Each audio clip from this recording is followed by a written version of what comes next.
مجھے پتا ڈر کس بات کا. اگر کسی دن ہوا نا ایسے کہ ہم کھڑے ہیں اور فرشتے ہیں کہ اللہ نے تیرے سے بات ہی نہیں کرنی بھائی, مجھے اس دن کا ڈر ہے کہ وہ لوگ بھی ہیں جس سے اللہ نے, فرشتے نے کہا نا اللہ نے تیرے سے بات ہی نہیں کرنی, چلو وہ لائن ہے تمہاری جاؤ. تو وہ والے دوست کیوں جس کو اللہ نے نہ بھی نہیں کرنی. ہم کھڑے دیکھتے تھے میچ بس. یو آر ناٹ پلئنگ, تو باہر کھڑے ہوئے دیکھ رہے تھے. آپ نے وہ ویڈیو دیکھی نہیں پرسوں کی, آپ سے چھوٹی عمر کی لڑکی کے بال پکڑ کے نا وہ یہودی ایسے سیڑھیوں سے کھینچا, دیکھ لی ویڈیو, ایسے پکڑا ہوا اس نے چھوٹی سی لڑکی کو ہماری, اور بالوں سے کھینچ کے سیڑھیوں سے نیچے لے کے اتار رہا اسے. میں نا اصل میں فلسطینیوں سے مل چکا ہوں, مسئلہ میرا یہ ہے.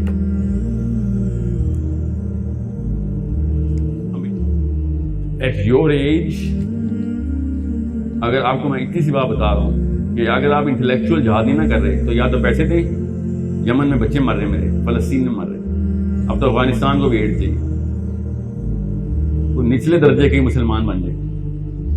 نبی اسلام سے ایک بندے نے آ کے کہا یا رسول اللہ میں نے فلاں اماؤنٹ بتائی, بڑی ہیوی اماؤنٹ میں نے اتنی دی ہے جہاد میں, تو میں بھی مجاہد ہوں.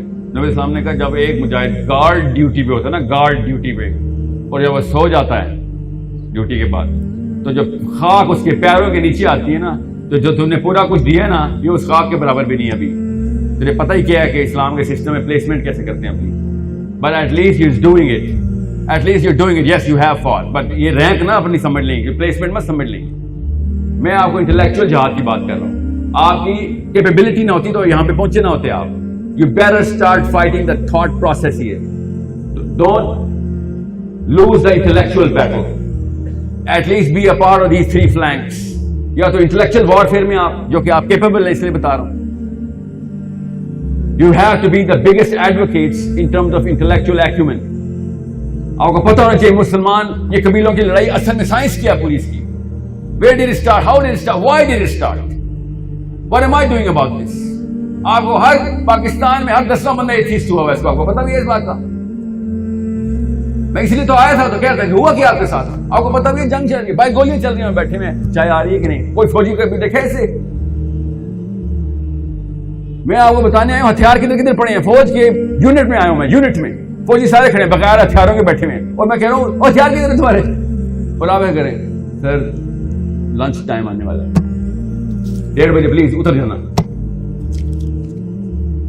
ہتھیار کتنے ہیں آپ کے؟ اللہ تعالیٰ نے آدم علیہ السلام سے بتایا کہ 2 ہی فوجیں ہیں بس, ایک اس کی فوج, تیری فوج, اور شیطان کی فوج. سو جو تیری فوج میں نہیں ہے نا وہ اس کی فوج میں ہے, تیسری فوج ہی نہیں ہے کوئی. وہ جو تیسری فوج بنا رہا نا پاکستان کا بندہ, وہ تو ہے ہی کوئی نہیں, وہ تو ان کی فوج کا, شیطان کی فوج کا حصہ بنا رہا ہے. کیوں؟ کیونکہ وہ سیٹسفائی کرتا ہے, شیطان چھوٹے چھوٹے ثواب کا نشہ دیتا ہے.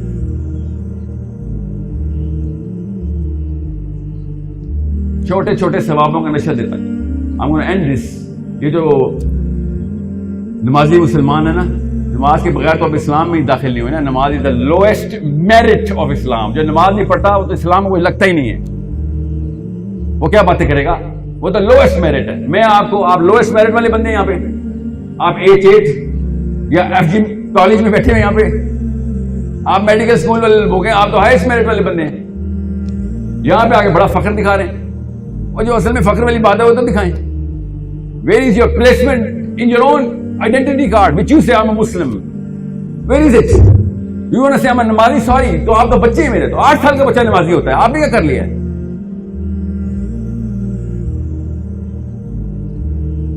سوچو سے آپ نے کیا کیا نمازی ہے, تو احسان تو نہیں کیا نماز پڑھ کے, وہ تو اسلام میں داخل ہونے کے لیے پہلا قدم ہے. اندر کیا کیا آگے؟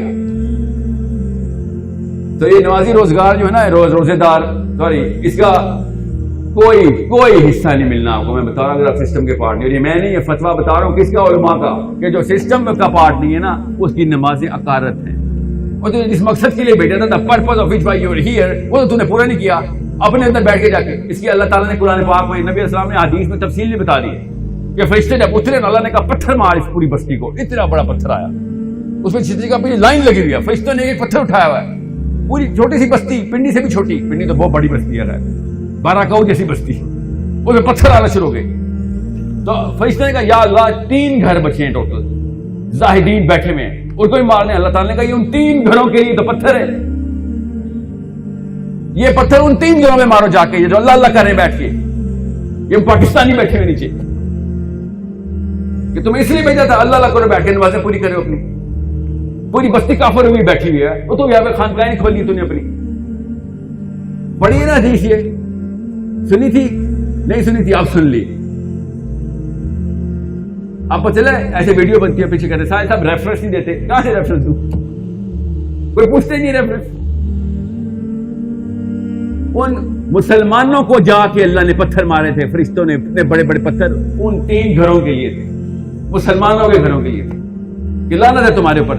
اپنے آپ کو مسلمان نہ کہتے تو بچ جاتے. آج کنفیوز کیا تم نے, اور کنفیوژن کی اینٹیڈوٹ ہے, تھراپی ہے تمہاری, کہ پتھر مارو تمہیں. کنفیوژن پھیلا رہے ہو لوگوں کو کہ this is Islam, no this is not Islam. That's why I'm saying you either a warrior of the right side or the left side. یہ پتھر والی داستان سمجھ آ جائے گی. Okay, make sure you understand. I have very high expectations from women and they always fail me. Okay, کیونکہ اللہ نے آپ کو نرم بنایا تھا نا. صحیح بتاؤں, آپ جب فلسطین کی ویڈیو دیکھتی ہیں نا تو آنسو آتے ہیں. یہ تو فلسطین کی ویڈیو دیکھتے ہیں تو انگوٹھے سے اسکپ ہوتا ہے اور اگلا ڈانس لگا دیتے ہیں. سمجھ رہے, اتنی طاقت اسلام کی آپ کے اندر چلتی ہے, اور اللہ نے رحم ڈالا ہوا ہے آپ کے اندر.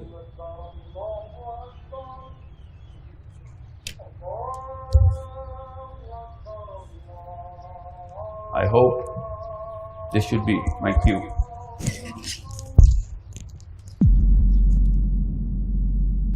دیکھو کہ اس دنیا میں اس وقت ہو کیا رہا ہے, اور اسی کے لیے وہ حدیث میں سنایا کرتا ہوں. آج تو یہ درس قرآن میں بات آ گئی ہے. وہ حدیث میرے نزدیک آخری چیز ہے. اس کے بعد بھی اگر آنکھ نہیں کھلتی کسی انسان کی تو میں نہیں سمجھتا کہ وہ اپنے گرد اس نے جو یہ فلا تزکوا انفسکم, اس نے جو اپنے گرد تزکیہ نفس کا ایک مصنوعی حالہ بنا لیا ہے, کبھی بھی وہ اس حالے سے نکل سکے گا اگر اس حدیث سے بھی آنکھ نہ کھلی. اور وہ حدیث کیا ہے؟ مولانا اشرف علی تھانوی نے اس کو اپنے جو خطبات جمعہ ہیں ان میں نقل کیا ہے. بیہقی کی روایت ہے. اوحى اللہ عز وجل الى جبرائیل علیہ الصلوۃ والسلام ان اقلب مدینہ کذا وکذا باہلھا. اللہ نے حکم دیا حضرت جبرائیل کو فلاں فلاں بستیوں کو الٹ دو اس کے رہنے والوں سمیت.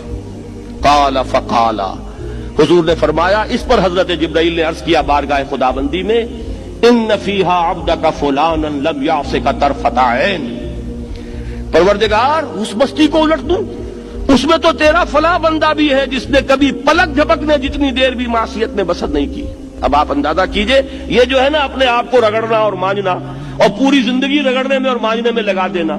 ہم بعض بزرگوں کے تذکرے میں سنتے ہیں اتنے اللہ والے تھے کہ ان کا گھوڑا بھی کوئی مشکوک دانہ نہیں کھاتا تھا, اور وہ خود جو ہے وہ انگریز کی عدالت میں بیٹھے ہوئے اور انگریز کی نوکری کر رہے تھے. یہ ہے وہ میکروسکوپک اور مائکروسکوپک کا عدم توازن. طاغوت کی چاکری کر رہے ہیں, انگریز کی ملازمت کر رہے ہیں, انگریز کے قانون کی تنفیذ کے اندر اعلی کار بن رہے ہیں, لیکن ذاتی تقوی اور ذاتی نیکی اور ذاتی للہیت جو ہے اس کا معیار یہ ہے کہ ان کا گھوڑا بھی مشکوک چارہ اور مشکوک کھانا نہیں کھا سکتا. یہ ہے وہ عدم توازن, اس کو نوٹ کیجئے گا, جس کو کہ اس حدیث میں محمد الرسول اللہ صلی اللہ علیہ وسلم نے واضح کر دیا کہ حضرت جبرائیل عرض کرتے ہیں کہ اللہ فلاں بستی کو الٹ دوں, اس میں تو تیرا فلاں بندہ بھی ہے جس نے پلک جھپکنے جتنی دیر بھی معصیت میں بسر نہیں کی. ذاتی نیکی کا اب اس سے اونچا کوئی مقام کوئی شخص مجھے اگر بتا سکے تو میں اس کا مرید ہو جاؤں گا. اس سے اونچا کوئی مقام ہوگا کہ آنکھ جھپکنے جتنی دیر بھی کسی نے معصیت میں بسر نہیں کی, ذاتی نیکی کی معراج.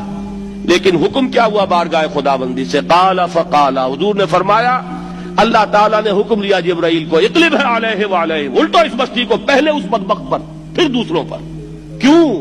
فإن وجهه لم يتمعر في ساعة قط, اس لیے کہ اس کا چہرہ کبھی میری غیرت میں سرخ نہیں ہوا, اس چہرے کا رنگ نہیں بدلا. بے غیرت انسان, بدیاں پھیلتی رہیں, میرے دین کو روندا جاتا رہا, میری شریعت کی دھجیاں بگڑتی رہیں, عوامر کا مذاق اڑایا جاتا رہا. نواہی کے لیے دنیا کے اندر جن چیزوں سے میں نے روکا اس کے لیے فلسفے تراشے گئے, اور یہ لگا رہا مست رکھو ذکر و فکر صبح گاہی میں اسے. یہ سوائے ذاتی اپنے اس اصلاح کے اور ذاتی تقوی کے اور ذاتی نیکی کے اور ذاتی عبادت گزاری کے یہ میدان میں نہیں آیا. اس کا خون نہیں کھولا کبھی, اس کے چہرے کا رنگ متغیر نہیں ہوا, لہذا یہ دوہرا مجرم ہے. یہ ہے وہ تصور جو یہاں پر نوٹ کیجئے. ہاں اس کے یہ معنی بھی نہیں ہے کہ نماز بھی نہیں پڑھ رہے, روزہ بھی نہیں رکھ رہے, اقامت دین کے کارکن ہیں, فرض نماز آ گئی ہے وہ چلی جا رہی ہے, جماعت کا کوئی اہتمام نہیں ہے. اب یہ دو انتہائیں ہیں. ایک انتہا یہ کہ وہ تزکیہ نفس جو ہے اسی میں وہ رگڑنے اور ماننے کا عمل جاری ہے. ایک یہ کہ اس کا سرے سے کوئی تعلق ہی نہیں, اپنی ذات سے بحث ہی نہیں. وہ کیفیت وہ ہو گئی ہے جو یہود کی آئی ہے قرآن مجید میں کہ تامرون الناس بالبر وتنسون انفسکم وانتم تتلون الکتاب. کیا تم لوگوں کو نیکی کا حکم دیتے ہو اور اپنے آپ کو بھول جاتے ہو؟ یہ دوسری انتہا ہے. پھر وہی بات عرض کروں گا, وہی بال سے زیادہ باریک اور تلوار کی دھار سے زیادہ تیز راستہ ہے جس پہ چلنا ہوگا کہ نہ یہ ہو کہ وہ مبالغہ ہو رہا ہو, اپنی ذاتی اصلاح میں تو مبالغہ کی حد تک آگے جا رہے ہیں, اور دوسرے یہ کہ اپنے دین کی تبلیغ و اشاعت, اقامت دین کی جد و جہد اس کا کھانا ہی نہیں کھولا زندگی میں, وہ کھاتا ہی نہیں کھلا ہے. یہ ایک انتہا ہے. دوسری انتہا یہ ہے کہ انسان یہ سمجھے اپنے آپ کو کہ میں تو مجاہد فی سبیل اللہ اور دین کا کارکن اور دین کا میں اللہ کے دین کو قائم کرنے کی جد و جہد کرنے والا ہوں, جبکہ حال یہ ہو کہ جو کبائر ہیں وہ بھی زندگی میں موجود ہوں. ظاہر بات ہے فرض کا ترک کبیرہ ہے, نماز فرض چھوڑی تو کبیرہ گناہ کا ارتکاب ہو گیا, وہ تو کبائر میں آ جائے گا.